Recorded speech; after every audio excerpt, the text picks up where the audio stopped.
Hi friends, എല്ലാവർക്കും പുതിയൊരു വീഡിയോയിലേക്ക് സ്വാഗതം. അപ്പോൾ ഇന്നത്തെ വീഡിയോ എന്ന് പറയുന്നത് നല്ല നെയ്സ് പത്തിരിക്കുള്ള പൊടി നമുക്ക് എങ്ങനെ ഉണ്ടാക്കാൻ നോക്കാം. അതുപോലെ തന്നെ നമ്മൾ നല്ല പത്തിരിയൊക്കെ നല്ല പൊള്ളിച്ച് വരാനായിട്ടുള്ള ടിപ്പും കൂടെ ഇതിൽ പറയുന്നുണ്ട്.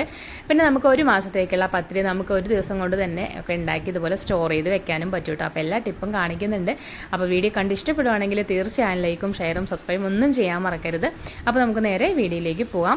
അപ്പോൾ നമ്മൾ ആദ്യം തന്നെ നമ്മൾ പത്തിരിപ്പൊടി ഉണ്ടാക്കാനായിട്ട് നമുക്ക് അരി പൊടിച്ചെടുക്കണം. അപ്പോൾ അതിനായിട്ട് ഞാനിവിടെ പച്ചരിയാണ് എടുത്തിട്ടുള്ളത് കേട്ടോ. അപ്പോൾ നമുക്ക് റേഷൻ എന്നൊക്കെ കിട്ടുന്ന പച്ചരി ആണെങ്കിലും കുഴപ്പമൊന്നുമില്ല. അപ്പോൾ നമ്മൾ കുറച്ച് ഇതുപോലെ നീളമുള്ള പച്ചരി എടുക്കുന്നതായിരിക്കും നല്ലത് കേട്ടോ. എപ്പോഴും പത്തിരിക്ക് ഇതുപോലെ സാധാരണ നമ്മൾ കടയിൽ നിന്നൊക്കെ വാങ്ങിക്കുന്ന പച്ചരി ഉണ്ടല്ലോ, അതെടുക്കുന്നതായിരിക്കും നല്ലത് കേട്ടോ. പിന്നെ പച്ചരി ഉരുണ്ട ഒരു ഷേപ്പിൽ വരാറുണ്ട് കേട്ടോ. ഉരുണ്ടിട്ടുള്ള ഒരു പച്ചരി ഉണ്ട്, നല്ല വൈറ്റ് കളറായിരിക്കും അത്. അപ്പോൾ അത് ഒരുപാട് പശവശപ്പ് കൂടുതലാണ് കേട്ടോ. അപ്പോൾ അതുകൊണ്ട് അതിനേക്കാളും നല്ലത് നമുക്ക് ഈ അരിയാണ്. ഇതാകുമ്പോൾ പത്തിരി നല്ല കറക്റ്റായിട്ട് കിട്ടുകയും ചെയ്യും. അപ്പോൾ ഞാനിതാ 2-3 പ്രാവശ്യം നന്നായിട്ട് തന്നെ കഴുകി എടുത്തിട്ടുണ്ട്. ഈ കഴുകിയെടുത്ത പച്ചരി നമുക്ക് വെള്ളം ഒന്ന് വാർന്നതിന് ശേഷം ഇതുപോലെ ഒരു കോട്ടൺ തുണിയിലൊന്ന് ഉണക്കിയെടുക്കണം. അപ്പോൾ ഉണക്കിയെടുക്കുമ്പോൾ നന്നായിട്ട് തന്നെ ഉണക്കിയെടുക്കുക കേട്ടോ. എന്നാൽ മാത്രമേ നമുക്ക് പത്തിരി നല്ല കറക്റ്റായിട്ട് കിട്ടുകയുള്ളൂ. ചിലവർ ഒന്ന് വെള്ളം ഒന്ന് വാർന്നതിന് ശേഷമൊക്കെ ഇതുപോലെ പൊടിച്ചെടുക്കാറുണ്ട്, അങ്ങനെയും ചെയ്യാറുണ്ട്. ഞാൻ ചെയ്യുന്ന രീതിയാണ് നിങ്ങളുമായിട്ട് ഷെയർ ചെയ്യുന്നത് കേട്ടോ. അപ്പോൾ ഇതുപോലെ നന്നായിട്ട് തന്നെ ഞാൻ ഉണക്കിയെടുക്കുന്നുണ്ട്. നല്ലതുപോലെ വെയിലുണ്ട്, ഈ ഒരു സമയത്തൊക്കെ നല്ല വെയിലാണ്. അപ്പോൾ ഇതുപോലെ നമുക്ക് നന്നായിട്ട് ഉണക്കിയെടുക്കാം. അപ്പോൾ ഇടയ്ക്ക് ഇതുപോലെ ഒന്ന് ആക്കി കൊടുക്കുക കേട്ടോ. അപ്പോൾ ഇടയിൽ ഈ നനവൊക്കെ ഉണ്ടെങ്കിൽ എല്ലാം ഒന്ന് ഉണങ്ങി കിട്ടാൻ വേണ്ടിയിട്ടാണ്. അപ്പോൾ ഞാനിത് ഒരു 2-3 പ്രാവശ്യമൊക്കെ ഇടയ്ക്ക് ഇതുപോലെ ഒന്ന് ഇളക്കി കൊടുത്തിട്ടുണ്ട് കേട്ടോ. അങ്ങനെ നമ്മുടെ പച്ചരിയൊക്കെ ഇതാ നന്നായിട്ട് തന്നെ ഉണങ്ങി കിട്ടിയിട്ടുണ്ട് കണ്ടോ. നന്നായിട്ട് ഉണക്കി എടുത്തിട്ടുണ്ട്. ഇനി നമുക്കിതൊരു പാത്രത്തിലാക്കാം കേട്ടോ. അപ്പോൾ ഞാനിത് മില്ലിൽ കൊണ്ടുപോയിട്ടാണ് പൊടിക്കുന്നത്. ഇതിപ്പോൾ ഒരു 5 കിലോ ഉണ്ട് കേട്ടോ. അപ്പോൾ നമ്മൾ 2 കിലോ ഒക്കെ ആണെങ്കിൽ നമുക്ക് വീട്ടിൽ തന്നെ മിക്സിയിൽ പൊടിച്ചെടുക്കാം. ഇതിപ്പോൾ ഞാൻ 5 കിലോ ഒക്കെ ഉള്ളത് കൊണ്ട് മില്ലിൽ കൊണ്ടുപോയിട്ട് പൊടിക്കുകയാണ് കേട്ടോ. അപ്പോൾ പൊടിച്ചെടുത്ത് കൊണ്ടുവന്നിട്ടുണ്ട്. നന്നായിട്ട് ഫൈനായിട്ട് തന്നെ പൊടിഞ്ഞ് കെട്ടിയിട്ടുണ്ട്. ഇനി നമുക്കിത് ഒന്ന് അരിച്ചെടുക്കണം. അതായത് നമ്മൾ ചല്ലട ഉണ്ടല്ലോ, അതിട്ടിട്ട് നമുക്കൊന്ന് അരിച്ചെടുക്കണം. അപ്പോൾ നമുക്കൊരു ന്യൂസ് പേപ്പറിലേക്ക് ഞാനിതൊന്ന് അരിച്ചെടുക്കാൻ വേണ്ടി പോവാണ് കേട്ടോ. അപ്പോൾ അതിനായിട്ട് ഇതാ ഒരു ചല്ലട എടുത്തിട്ടുണ്ട്. അപ്പോൾ ഇതിലേക്ക് ഇട്ടിട്ടാണ് ഒന്ന് അരിച്ചെടുക്കുന്നത് കേട്ടോ. അപ്പോൾ നമ്മുടെ മാവ് നല്ല ചൂടുണ്ട്. അപ്പോൾ ഒരിക്കലും നമ്മൾ മാവ് ഇതുപോലെ ചൂടോടെ വെക്കാൻ പാടില്ല. ഇതൊന്ന് അരിച്ചതിന് ശേഷം നമുക്ക് ഈ ഒരു പേപ്പറിൽ തന്നെ ഒന്ന് ചുറ്റും ഒന്ന് ഇതാക്കി കൊടുക്കാം കേട്ടോ, പരത്തി വെക്കാം. അപ്പോൾ അതിൻ്റെ ചൂടൊക്കെ ഒന്ന് മാറിയതിന് ശേഷം നമുക്ക് സ്റ്റോർ ചെയ്ത് വെക്കാവുന്നതാണ്. അപ്പോൾ ഇത് ചിലവർ വറുക്കാറുണ്ട് കേട്ടോ. അപ്പോൾ ഞാനും ആദ്യമൊക്കെ വറുത്തിരുന്നു. വറുത്ത് കഴിഞ്ഞാൽ എന്താ പ്രശ്നം എന്ന് വെച്ചാൽ ഒരുപാട് നമ്മളിട്ട് ജസ്റ്റ് വേണമെങ്കിൽ ഒന്ന് ചൂടാക്കി എടുക്കുന്നതിൽ കുഴപ്പമൊന്നുമില്ല. മാവ് കേടുവരാതിരിക്കാനൊക്കെ നല്ലതാണ്. ഇതിപ്പോൾ ഇങ്ങനെ സൂക്ഷിച്ച് വെച്ചാലും അങ്ങനെ കേടൊന്നും വരില്ല. കാരണം നമ്മൾ അരി നല്ലതുപോലെ ഉണക്കിയെടുത്താണല്ലോ. അപ്പോൾ നമ്മൾ ഇതുപോലെ നമ്മൾ ചെയ്യുകയാണെന്നുണ്ടെങ്കിൽ, അതായത് നമ്മൾ ചൂടാക്കി എടുക്കുന്നത് കൊണ്ട് കുഴപ്പമൊന്നുമില്ല. ഒരുപാട് അങ്ങ് കളറ് മാറി നമ്മൾ ചൂടാക്കി എടുക്കുമ്പോൾ എന്താ പ്രശ്നം എന്ന് വെച്ചാൽ പത്തിരി നമ്മൾ മാവ് എടുക്കുന്ന സമയത്ത് വെള്ളം കറക്റ്റായിട്ട് എടുത്താലും ചിലപ്പോൾ തികയാതെ വരും. എത്ര കുഴച്ചാലും അങ്ങനെ പെട്ടെന്നൊന്നും അത് കുഴച്ചെടുക്കാൻ പറ്റില്ല. അതുപോലെ തന്നെ നമ്മൾ ഇടിയപ്പൊക്കെ ഉണ്ടാക്കുന്ന സമയത്ത് മാവ് നല്ല ടൈറ്റ് ആയിട്ടിരിക്കും. നമുക്കിത് പിഴിയുന്ന സമയത്ത് അത് ഭയങ്കര ടൈറ്റ് ആയിരിക്കും, ഹാർഡായി പോവും. അപ്പോൾ അതൊക്കെയാണ് അതിൻ്റെ പ്രശ്നങ്ങൾ കേട്ടോ. അപ്പോൾ നമ്മളെല്ലാം അരിച്ചെടുത്ത ആ ഒരു പൊടിയിൽ നിന്നും ഞാൻ കുറച്ച് 2 കപ്പ് അരിപ്പൊടി മാറ്റി വെച്ചിട്ടുണ്ട് കേട്ടോ.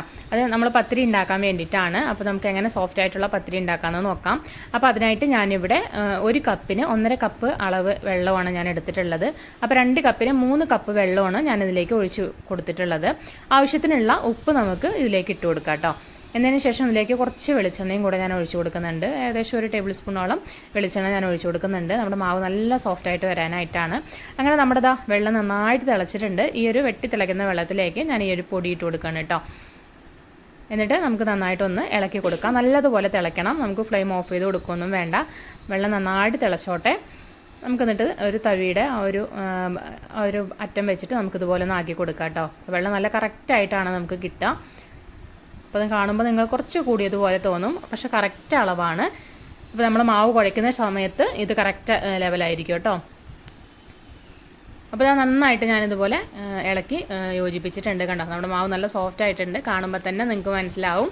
ഇനി ഞാനൊരു 10 മിനിറ്റ് ഇതുപോലെ ഒന്ന് അടച്ചു വയ്ക്കുന്നുണ്ട്. 10 മിനിറ്റ് കഴിഞ്ഞതിന് ശേഷം നമുക്ക് ഈ ഒരു മാവ് എടുത്ത് കുഴയ്ക്കാവുന്നതാണ് കേട്ടോ. അപ്പോൾ ഒരുപാട് ചൂടായി കഴിഞ്ഞാൽ നമുക്കിത് കുഴയ്ക്കാൻ ബുദ്ധിമുട്ടാണ്. അങ്ങനെ ഇതാ 10 മിനിറ്റ് കഴിഞ്ഞിട്ടുണ്ട്. ഏകദേശം ചെറുതായിട്ടൊന്ന് ചൂടൊന്ന് ആറി വന്നിട്ടുണ്ട് കേട്ടോ. ഇനി നമുക്കിതൊന്ന് കുഴച്ചെടുക്കണം. അപ്പോൾ നമുക്ക് ഗ്ലാസ് ഉണ്ടെങ്കിൽ ഒരു ഗ്ലാസ് എടുത്തിട്ട് അതിൻ്റെ അറ്റം വെച്ചിട്ടൊന്ന് ഇതുപോലെ ഒന്ന് കുത്തി നമുക്ക് ഇതാക്കി എടുക്കാൻ പറ്റും.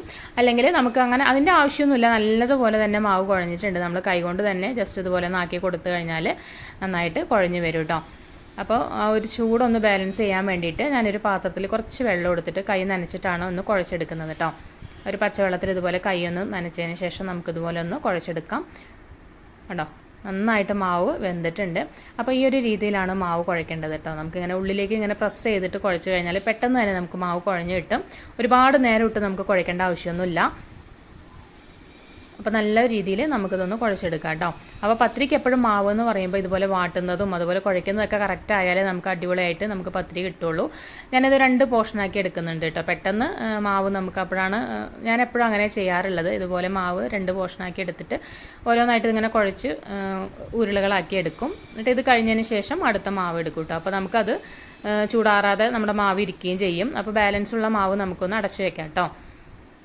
അപ്പോൾ ഇതാ നന്നായിട്ട് കുഴച്ചെടുത്തിട്ടുണ്ട്. കണ്ടോ, നമ്മുടെ മാവ് അടിപൊളിയായിട്ട് വന്നിട്ടുണ്ട്. നമ്മളിങ്ങനെ മാവ് ഇങ്ങനെ വലിക്കുന്ന സമയത്ത് കണ്ടോ ഇതുപോലെ ഒരു വലിവ് പോലെ ഉണ്ടാവും. നമ്മുടെ മാവ് ഇങ്ങനെ എലാസ്റ്റിക് പോലെ ഇതുപോലെ ഉണ്ടാവും. നമ്മൾ വലിക്കുമ്പോൾ ആ ഒന്ന് ഫീൽ ചെയ്യും നമുക്കിങ്ങനെ. അതാണ് കറക്റ്റ് പത്തിരിക്കുള്ളൊരു മാവിൻ്റെ കുഴഞ്ഞു വന്നൊരു പരുവ് കേട്ടോ. ഇതുപോലെ ഇങ്ങനെ വലിക്കുമ്പോൾ കണ്ടോ ഇതുപോലെ ഇങ്ങനെ നീളത്തിൽ ഇങ്ങനെ വലിഞ്ഞു വരും. അതാണ് ശരിക്കും പത്തിരിൻ്റെ ആ ഒരു അളവ് എന്ന് പറയുന്നത്. ഇനി നമുക്കിത് ചെറിയ ചെറിയ ബോൾസ് ആക്കി എടുക്കാം കേട്ടോ. നമുക്ക് എത്രയാണോ പത്തിരി വലിപ്പം വേണ്ടത് അത്രയും എടുക്കാം. അപ്പോൾ എല്ലാം ഇതുപോലെ നമുക്ക് ബോൾസ് ആക്കി എടുക്കാം കേട്ടോ. അപ്പോൾ കയ്യിൽ വെച്ച് നമ്മളിങ്ങനെ പ്രസ് ചെയ്യുന്ന സമയത്ത് കണ്ടോ ഇതിൻ്റെ അരികൊന്നും വിണ്ട് വന്നിട്ടില്ല കണ്ടോ. അപ്പോൾ അതാണ് കറക്റ്റ് നമ്മുടെ പത്തിരിൻ്റെ അളവ് കേട്ടോ. മാവ് നന്നായിട്ട് കുഴഞ്ഞ് വന്നിട്ടുണ്ടെന്നുള്ള അത് നമുക്ക് മനസ്സിലാക്കാനായിട്ട് പറ്റും. കണ്ടോ അതിൻ്റെ സൈഡ് ഒന്നും വിട്ടിട്ടില്ല. അങ്ങനെ നമ്മളെല്ലാം ഇതുപോലെ ആക്കി എടുത്തിട്ടുണ്ട് കേട്ടോ. അപ്പോൾ നമ്മൾ ബാലൻസ് മാവുണ്ട്. ഞാനിപ്പോൾ ഇത് വീഡിയോയ്ക്ക് വേണ്ടിയിട്ട് കുറച്ച് മാത്രമേ ഇപ്പോൾ എടുത്ത് കാണിക്കുന്നുള്ളൂ. ഞാൻ കുറച്ച് മാവ് ഇവിടെ ഒന്ന് മാറ്റി വെച്ചിട്ടുണ്ട് കേട്ടോ. അതായത് നമ്മൾ പരത്തി എടുത്തതിന് ശേഷം അതിലേക്ക് ഇടാൻ വേണ്ടിയിട്ടാണ്. ഞാനിതുപോലെ ഒരു പത്തിരി പ്രസ് വെച്ചിട്ടാണ് ഇതുപോലെ ആക്കുന്നത് കേട്ടോ. എനിക്ക് പരത്തി എടുക്കാൻ അത്ര ഷേപ്പിൽ കിട്ടില്ല. അപ്പോൾ അതുകൊണ്ട് ഞാൻ എപ്പോഴും പത്തിരി പ്രസ് വെച്ചിട്ടാണ് ആക്കിയെടുക്കാറുള്ളത്. നമുക്ക് എത്രയാണോ വലിപ്പം വേണ്ടത് അത്രയും നമുക്ക് ആക്കിയെടുക്കാനായിട്ട് പറ്റും. ഞാനിപ്പോൾ ഈ ഒരു വലിപ്പത്തിലാണ് ആക്കിയെടുക്കുന്നത് കേട്ടോ. കണ്ടോ, അപ്പോൾ നമുക്ക് കൈ വെച്ച് പരത്താൻ പറ്റുന്ന അറിയുന്നവരാണെന്നുണ്ടെങ്കിൽ കൈ വെച്ചിട്ട് നമുക്ക് പരത്തിയെടുക്കാൻ പറ്റും. ഞാനിപ്പോൾ ഇതിൽ വെച്ചിട്ടാണ് ഇതങ്ങനെ ചെയ്യുന്നത് കേട്ടോ. കണ്ടോ, നല്ല നൈസായിട്ടുള്ള പത്തിരിയാണ്. നിങ്ങൾക്ക് കാണുമ്പോൾ തന്നെ മനസ്സിലാവും. അപ്പോൾ ഇതുപോലെ നമുക്ക് ആക്കിയെടുക്കാം കേട്ടോ. എല്ലാം നമുക്കിതുപോലെ ആക്കിയെടുക്കാം. അപ്പോൾ പത്തിരി പ്രസ്സിലാവുമ്പോൾ പെട്ടെന്ന് തന്നെ നമുക്ക് ജോലി കഴിയുകയും ചെയ്യുമല്ലോ. എത്ര വേണമെങ്കിലും നമുക്ക് സ്റ്റോർ ചെയ്യാനൊക്കെ ആണെന്നുണ്ടെങ്കിൽ ഇതുപോലെ പത്തിരി പ്രസ് ഉണ്ടെങ്കിൽ എളുപ്പത്തിൽ നമുക്ക് ആക്കിയെടുക്കാൻ പറ്റും. അങ്ങനെ നമ്മുടെ കല്ലൊക്കെ നന്നായിട്ട് ചൂടായിട്ടുണ്ട്. ഞാൻ കുറച്ച് വെള്ളം ഒന്ന് തെളിച്ച് കൊടുക്കുന്നുണ്ട് കേട്ടോ. അതെന്തിനാന്ന് വെച്ചാൽ നമ്മുടെ പത്തിരി നന്നായിട്ട് പൊള്ളി വരാനും അതുപോലെ ചൂടുണ്ടെങ്കിൽ ഒരുപാട് ചൂടുണ്ടെങ്കിൽ അതൊന്ന് ബാലൻസ് ചെയ്യാൻ വേണ്ടിയിട്ടാണ് ഇങ്ങനെ വെള്ളം തെളിച്ച് കൊടുക്കുന്നത് കേട്ടോ. നന്നായിട്ട് തന്നെ ഈ ഒരു രീതിയിൽ ചെയ്ത് കഴിഞ്ഞാൽ പെട്ടെന്ന് നമ്മുടെ പത്തിരി പൊന്തി വരും. നിങ്ങൾക്ക് നേരിട്ട് തന്നെ കാണാൻ പറ്റും. അപ്പോൾ ഞാനിത് ഇട്ട് കൊടുത്തിട്ട് നമുക്ക് 1 സെക്കൻഡ് കേട്ടോ, 1 സെക്കൻഡ് ഇട്ട് കൊടുത്തിട്ട് ഒന്ന് മറിച്ചിട്ട് കൊടുക്കുക. ഒരുപാട് നേരം പത്തിരി അങ്ങോട്ടും ഇങ്ങോട്ടും ഒന്നും മറിച്ചിടേണ്ട ആവശ്യമില്ല. 1-2 പ്രാവശ്യം ഒന്ന് മറിച്ചിടുമ്പോഴേക്കും കണ്ടോ നല്ലതുപോലെ പൊന്തി വരും. അതുപോലെ തന്നെ നമ്മുടെ പത്തിരി ആ ഒരു കളർ ചേഞ്ചോ ഒന്നും ഉണ്ടാവില്ല. നല്ല വൈറ്റ് കളറിൽ തന്നെ നമുക്ക് പത്തിരി കിട്ടുകയും ചെയ്യും കേട്ടോ. അപ്പോൾ ഈ ഒരു രീതിയിൽ എല്ലാവരും ഒന്ന് ട്രൈ ചെയ്ത് നോക്കാം. കണ്ടോ നമ്മുടെ പത്തിരി നല്ലതുപോലെ തന്നെ പൊന്തി വരുന്നുണ്ട്. ഇങ്ങനെ നമുക്ക് ഓരോന്നും ചുട്ടെടുക്കാം കേട്ടോ.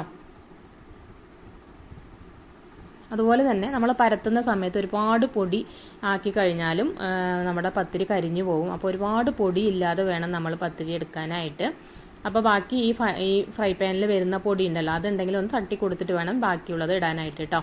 അങ്ങനെ നമ്മുടെ പത്തിരി ഇവിടെ റെഡി ആയിട്ടുണ്ട്. നല്ല അടിപൊളിയായിട്ട് നല്ല നൈസ് പത്തിരി ആയിട്ട് കിട്ടിയിട്ടുണ്ട്.